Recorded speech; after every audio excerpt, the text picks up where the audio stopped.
حدیث نمبر 5113۔ حضرت ابو عمر نخعی فرماتے ہیں ایک قوم نے حضرت ابن عباس رضی اللہ عنہ سے خمر بیچنے خریدنے اور اس کی تجارت کے متعلق پوچھا تو حضرت ابن عباس رضی اللہ تعالی عنہ نے فرمایا کیا تم لوگ مسلمان ہو؟ انہوں نے کہا جی ہاں۔ آپ نے فرمایا اس کو بیچنا خریدنا اور اس کی تجارت درست نہیں۔ راوی کہتے ہیں انہوں نے نبیذ کے بارے میں پوچھا تو آپ نے فرمایا رسول اکرم صلی اللہ علیہ وسلم ایک سفر میں تشریف لے گئے، واپس تشریف لائے تو اس وقت کچھ صحابہ کرام نے سبز گھڑوں، کھوکھلی لکڑیوں اور کھوکھلے کدو میں نبیذ بنایا تھا۔ آپ نے حکم دیا تو اسے گرا دیا گیا۔ پھر آپ نے ایک مشکیزے میں کشمش اور پانی ڈالنے کا حکم دیا۔ آپ نے اس مشکیزے سے آئندہ روز نبیذ نوش فرمایا، آئندہ رات اور اگلے دن بھی پیا، حتیٰ کہ شام ہو گئی تو آپ نے اس سے پیا اور پلایا۔ جب صبح ہوئی تو باقی ماندہ کو بہانے کا حکم دیا۔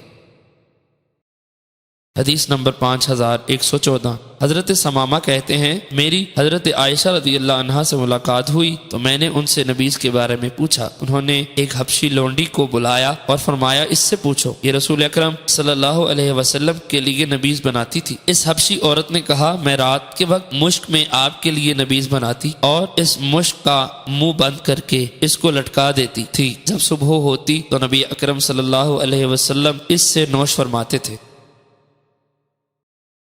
حدیث نمبر 5115۔ حضرت عائشہ رضی اللہ عنہا بیان کرتی ہیں کہ رسول اکرم صلی اللہ علیہ وسلم کے لیے مشک میں نبیذ بناتے، اس کے اوپر والے حصے کو باندھ دیتے، اس مشک میں سوراخ تھے، ہم صبح کے وقت نبیذ بناتے تو آپ اسے شام کے وقت پیتے اور شام کے وقت بناتے تو آپ صبح کے وقت پیتے۔